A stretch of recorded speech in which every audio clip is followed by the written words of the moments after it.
Is 2K Sports broadcasting from Houston, Texas, as the Rockets take it to the hardwood.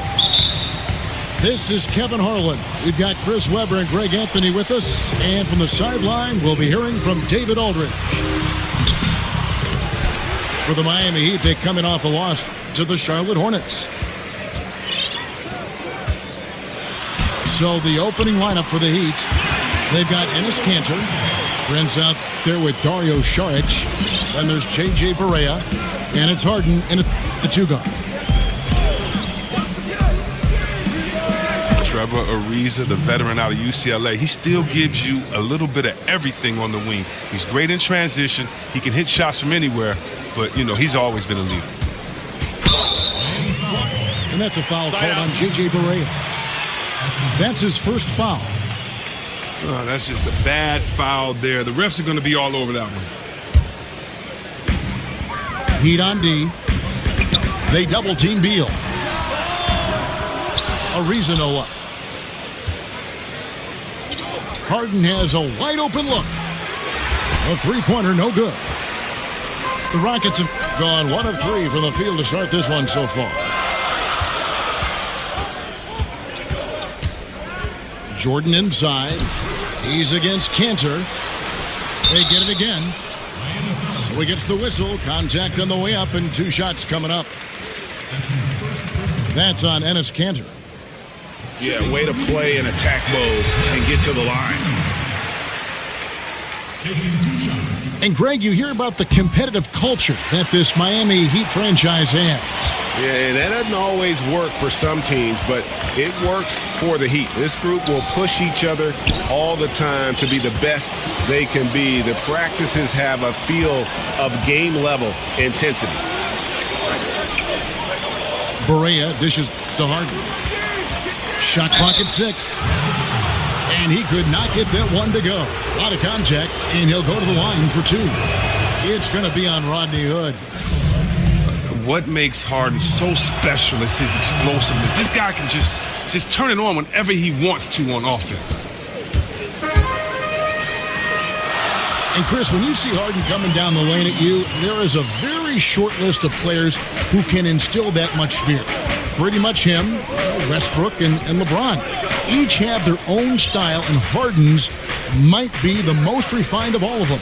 Well, that's why he gets to the line so much. Speed, his handles, his ability to pull back on the 3, his Euro step. When Harden gets going downhill like that, you just don't have an answer. And you don't want to give up that kind of look too often. And that's a foul called on J.J. Barea. That'll be his second foul of the game. And that's already his second foul. He may have to spend some time on the bench to stay out of early foul trouble. Miami's gone 1 of 3 from beyond the arc so far in the game. Lets it go with a 3. Great D that time from Beal. Sinks it. What range from outside. Wow. Beal is a bomber. His range is untouchable. The D has to stick with him everywhere he goes.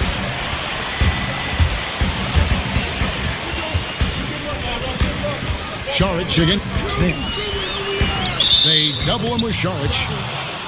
Whistle blows. Yep, that's going to be a travel. The Heat trail by 4. Barea kicks to Saric. And the shot falls short this time. Well, that makes them 1 for 5 from the field so far. They need to start getting some better looks. Beal from long range. Back to Ariza. Jordan against Kanter. Good. Jordan's got his first basket. And that's as high percentage as it gets for Jordan. He has shot over 65% for his entire career. Now here's Barea.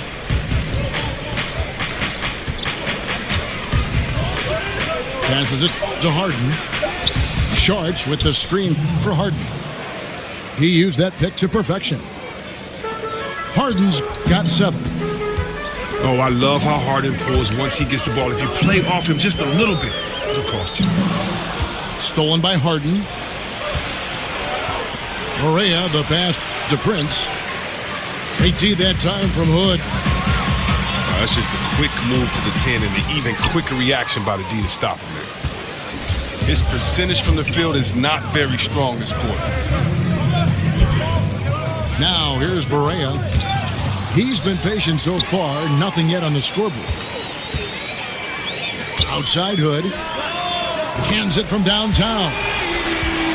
Chris, you've been on both sides of the coin for this. When it comes to a veteran presence in the locker room, just how important is that? Both, when you were a young player getting it, and maybe as an older player when you were preaching. When I was a rookie, Kevin, I needed a veteran just as much as I needed an assistant coach. They were that important to me because when you think about it, that's how you learn your routine. Wow. What to eat before a game, how many hours to eat before a game, how to recoup after a game, how to say no to your friends and family for playoff tickets because, you're at home and you got to buy 75 tickets. Just kind of how to navigate through life. That veteran player can help. And I think that's one thing when the game kind of got lost in years past, it was because we lost that veteran presence in the locker room. So to me, the veteran presence is everything. Chris Mullin getting on me because I'm a rookie. I mean, I would have paid him to do that. So, it's really cool because just as much as they get on you, they help you and they explain the game, help you out with life and everything else. So it's like a big brother relationship. Oh, that's good to hear. In the corner, Harden. And stolen by Ariza. And then shoots it in. An agile play to get his hand in there and get the steal. Intelligent play to immediately start the break. The shot by Sharch, no good. And that one gives them a +5 rebound advantage, Kevin. And that one is good from Bradley Beal. Yeah, the D with very little pressure on their perimeter shooters. 3 of the last 5 baskets they've allowed have been from beyond. Mills, he's checked in for Rodney Hood. Houston leading by 12. And Mills kicks to Beal. Dishes it to Jordan. Shoots the 3. And there's Beal. That's good on the assist by Jordan. And it's 9 points for Beal. And they're getting their points now almost exclusively from the triple. 4 of their last 5 makes are from beyond the arc. And here's the fast break. Beal leading the way. And it's Houston with another. Ariza just totally broke down the defense, exploiting any space they gave him off that pass. Bradley Beal, he's been the guy making things happen for the Houston Rockets. He delivered 9 points from three-point range that quarter. Terrific work from distance.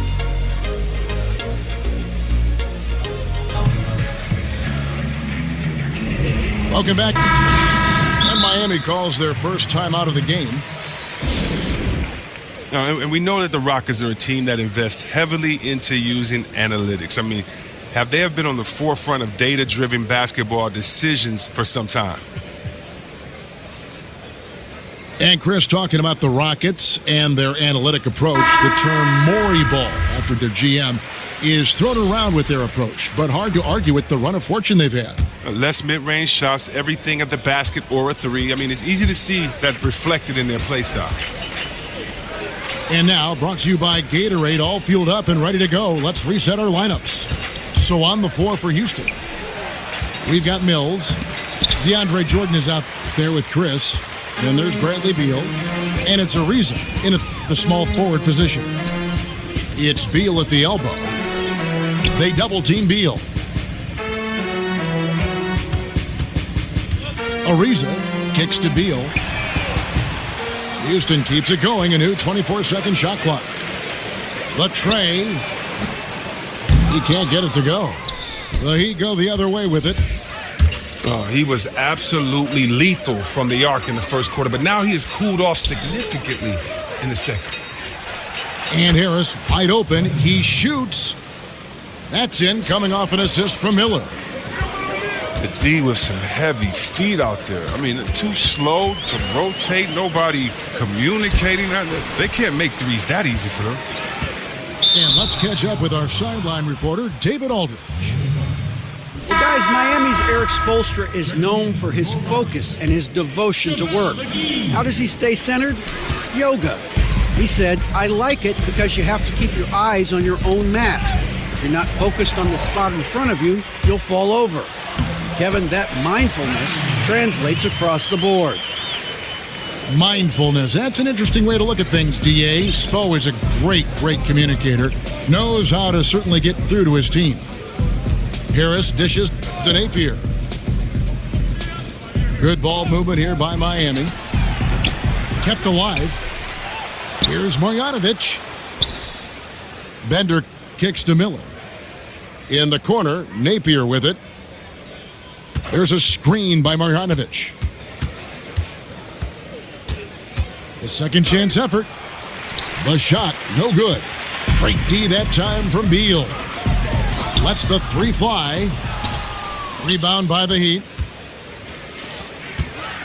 Well, look, the sheer size of Boban Marjanovic is something that can intimidate even the tallest centers in the NBA. He's a legit 7'3" and comes in at least 290. Seemingly impossible to move him at times down low on the block.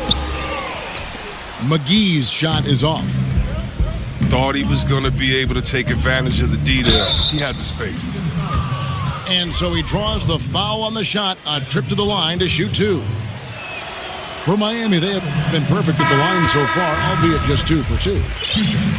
Well, we always hear about how some guys are locker room leaders or a veteran presence on a team. Chris, how quickly does someone establish themselves as a team leader? It's universally embraced by the rest of the team. It's tough. You know, some guys can come in and do it day one, but I think that we've seen a lot of leaders grow, whether it was a great leader like a 2-time MVP in Nash. It took some years first for him to understand himself and then kind of let his leadership you follow that on the court. We bring that to today with a guy like a John Wall. It's taken him about 4 or 5 years to really learn to be around veterans, but guys are coming in younger now, and so I think that it's going to take a little bit of time to develop, but as long as they're continuing to learn, as long as they're continuing to put the effort out, because you're a leader first by what you do, not by what you say. And so if you are trying to figure your way out and work hard, then you're being a leader. People are figuring it out. It's usually when does the vocal part come in along with kind of leading by an example. And so I think for every person it's different, but it's a lot of fun watching because when they get to that point, you've definitely seen some development and growth from them mentally and physically when you know they've taken over the reins like a guy like John Wall has. Good insight. Another one. Man, he's just gotten into a great rhythm out there. And part of this falls on the defense. I mean, you know he's hot. You'd like to force someone else to shoot the basketball. And they've got a big lead, not just on the scoreboard, but really in the rebounding numbers as well. Beal with another miss. Something affected him on that shot, and it wasn't the defense. In the corner, Napier with it. Out to Harris.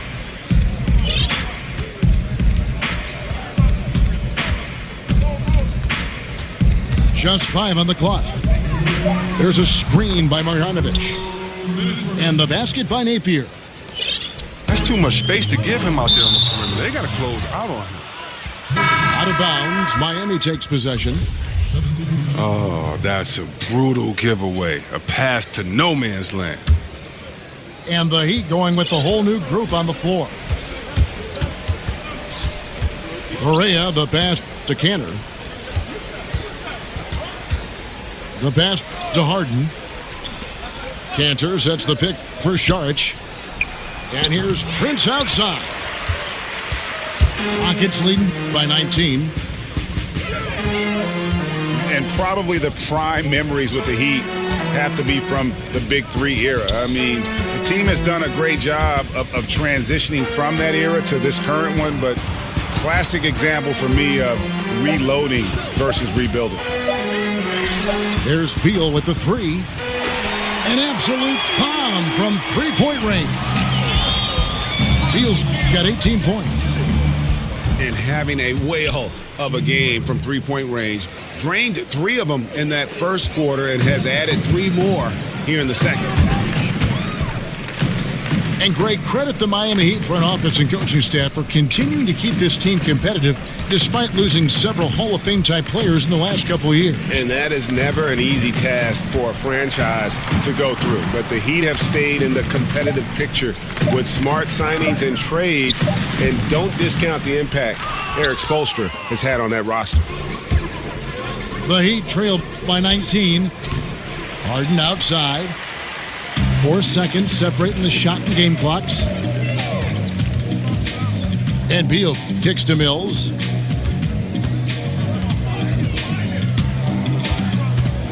"15 seconds left to play in the first half. McGee a screen. Off the pick. When you're open, Bill will find you outstanding at working the ball over to the open man. Offensive rebound. And the buzzer beater's good. And they make sure to get the last shot of the quarter there. Nicely done. Yeah, clock running out. They stay poised and get. And so it's Houston with a 19-point advantage heading into the next quarter. The scoring has been tremendous.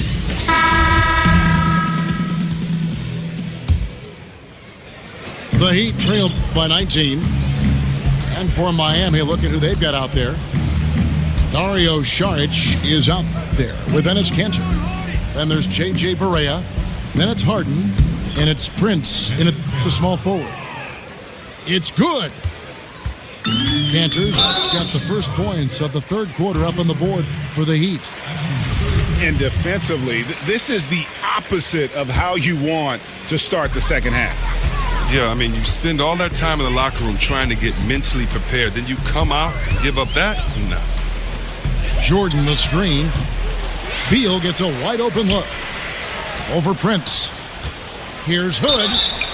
And that one clearly a foul. Gets the whistle and 2 shots coming up. And Rodney Hood played 1 season at Mississippi State, then transferred, played another season at Duke. A good floor spacer, Greg, at 6'8". You know, it's his in-between game that impresses me. Able to beat his man off the dribble. He can hit that little pull-up or drop it off to a teammate. This guy continues to improve. Harden, no good. Just testing out the cannon on that misfire. Way beyond the arc on that play. It's the kind of shot he can make, but not necessarily the one you want. And stolen by Ariza. It's 3-on-3 on the fast break. Fires from deep. It's hauled in by the Heat. Kanter's got his 4th rebound in this one. From the arc. And again, it's the Heat missing. And the shots just continue to say no in terms of falling. And yes, it's good. Jordan's got his 2nd bucket of the game to go. What about the vision of Ariza just slashing the D apart with his passing?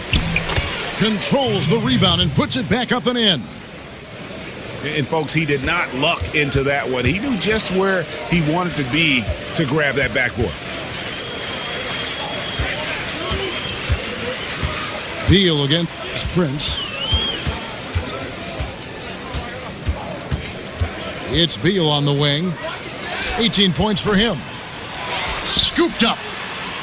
Goes back up. And slam dunk by Jordan. Yeah, and it's the long arms of Jordan, staying active on the boards for these high-percentage putbacks. Back to Barea. The 3 from Harden. Another miss by Harden. Well, the D was slouching there, and he rose up and confidently hit that shot, just like he did in the first half. Nance dishes to Ariza.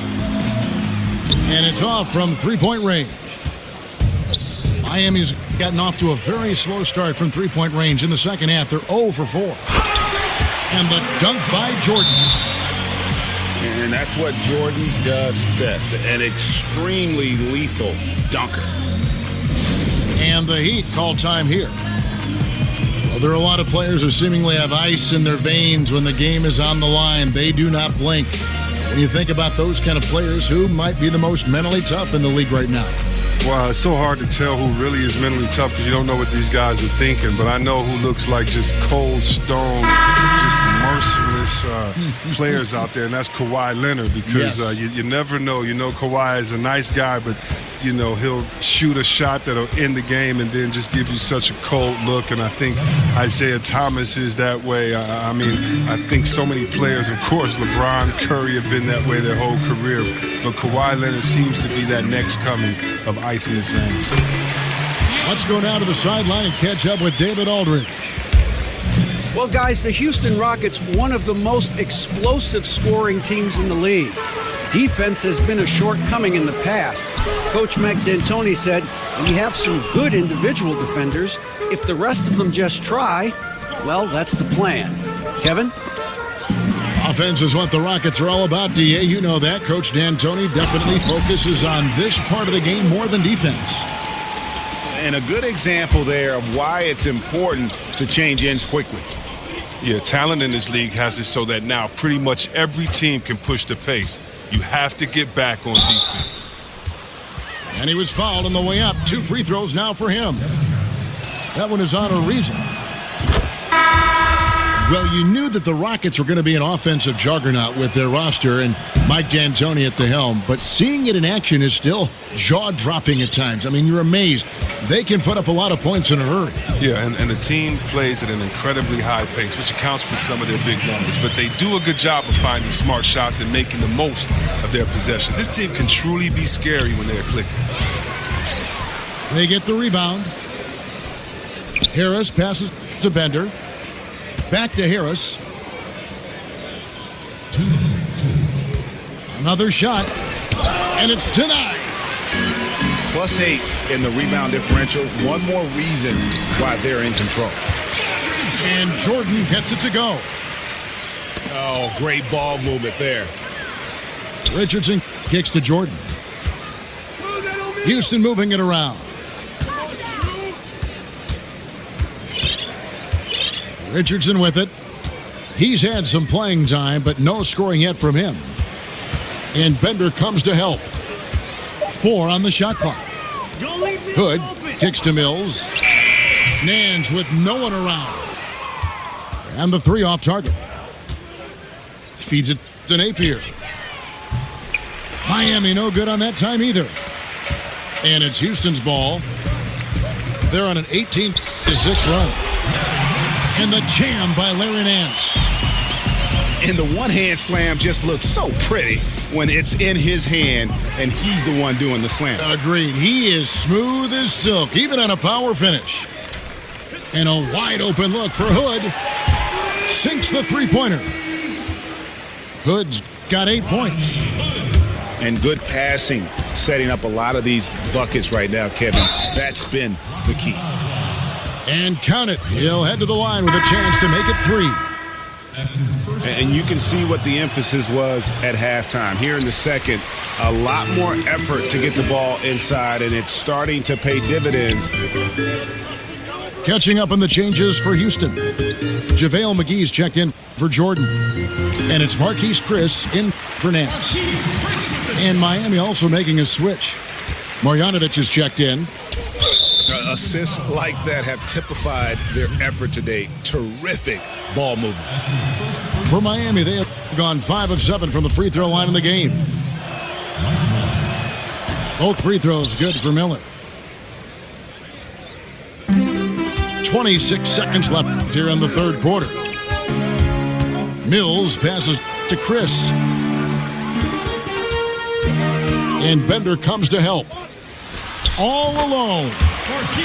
Again, the Rockets score. And that set them apart today, guys. Their success with the mid-range. Here's Harris. Good, and it's Napier with the assist that time. And that's 11 points for Devin Harris. Yeah, that's just straightforward basketball from Harris. Driving to the hoop with purpose and not letting anyone, or anything for that matter, slow him down. And so it...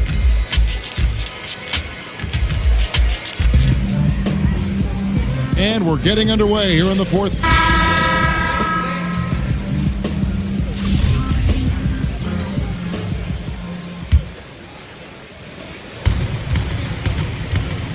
JaVale McGee is out there with Chris. Then it's Rodney Hood. Then there's Richardson. And it's Mills in at the point guard. That's the 5 for Houston right now. And 2 shots coming up at the line as he gets fouled on the shot. And Houston gets called for the foul. And Bender is very skilled at drawing defenders into him, a gigantic player who feasts off of contact. Good on both. And this is one of the things they need to keep doing in the second half to get this win. Keep knocking down those free throws. They've been sensational here at the line. And the bucket counts. 3-point chance here. That sends JaVale McGee to the free throw line. They get Devin Harris. And you look at today's players, they have so many more ways to connect with their fans. But, Chris, at times, do you think that creates added pressure for the players? Every player has pressure. I don't know about added pressure, but I do think it's a different time with social media, and you can hear everyone's opinion. So I think that you need to focus more if you're an athlete, but I don't think it adds more pressure, because whether or not someone can type it or say it in your face or boo you at a game, you're going to hear those words. And defensively, guys, they've been unable to shut down the middle. Screen by Sharch. Right wing. The 3 from Harden. Drops in the tray. He is a dangerous outside shooter. If you leave him open, he can bury them consistently. Here's Chris. Got a hand on it. And he recovers it. McGee's shot is off.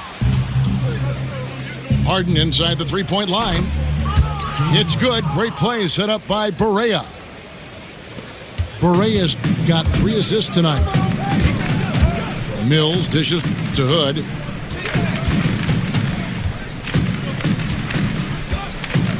McGee in the high post. Tries from 10. Doesn't go for him.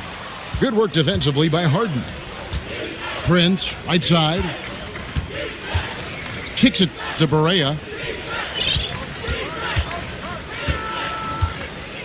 And Chris, during your playing days, you were on some incredibly talented teams and also some teams that were destined to come up short, so to speak. How big was the difference in the culture between a team who might contend for a title and the culture of a team that is just trying to grow and become a good team? You can tell the minute that you walk into an organization which team that you're playing for, whether it's a team finding identity or a team that believes in themselves. And it's a big difference. It's a difference in the way that the winners approach every day. It's a difference in the way that you take your job serious or that you approach the small things and pay attention to the details. And so you notice when you're in a good culture and a bad culture, and it all starts at the top. And hopefully if you're fortunate to stay in this league a long time, long enough, you'll be around the right culture. But the right culture is just doing all the positive things when no one is watching and then hoping for great results. And when you do that, I think you're in a great culture.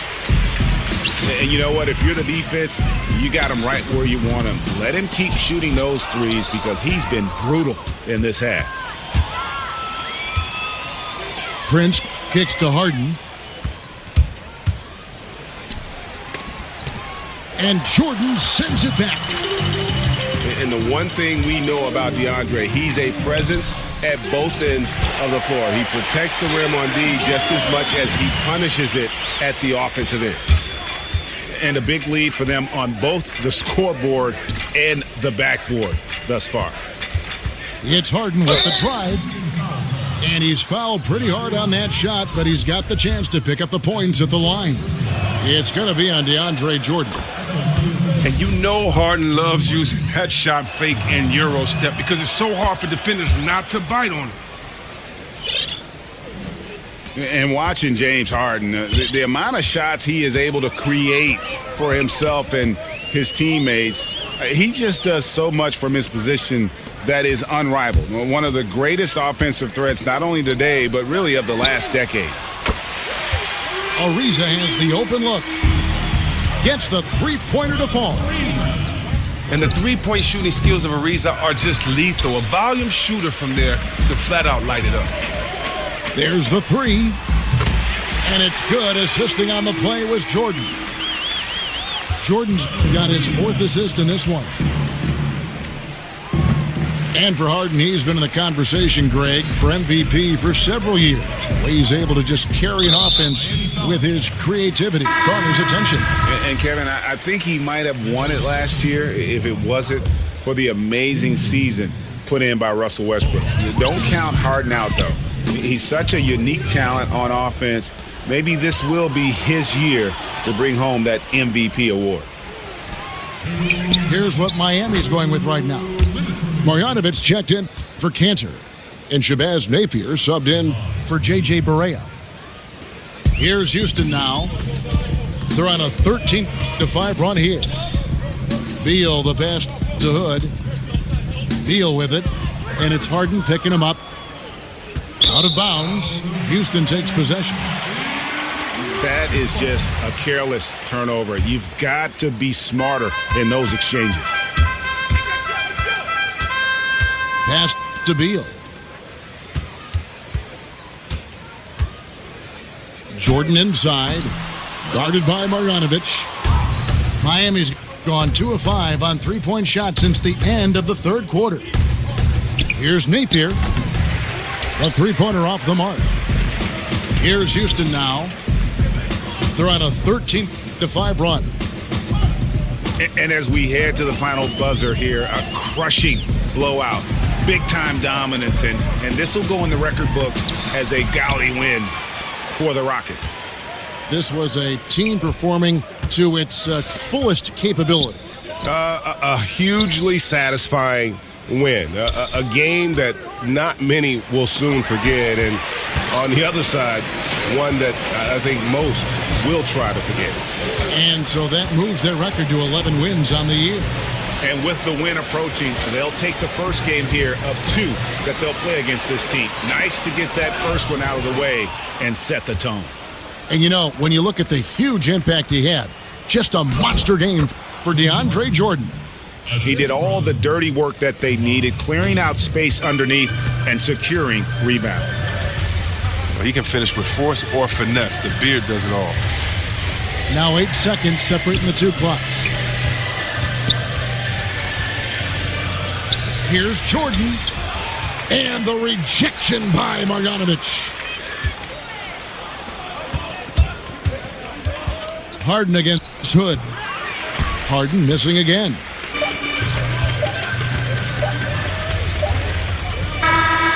So we see the Rockets taking the win here.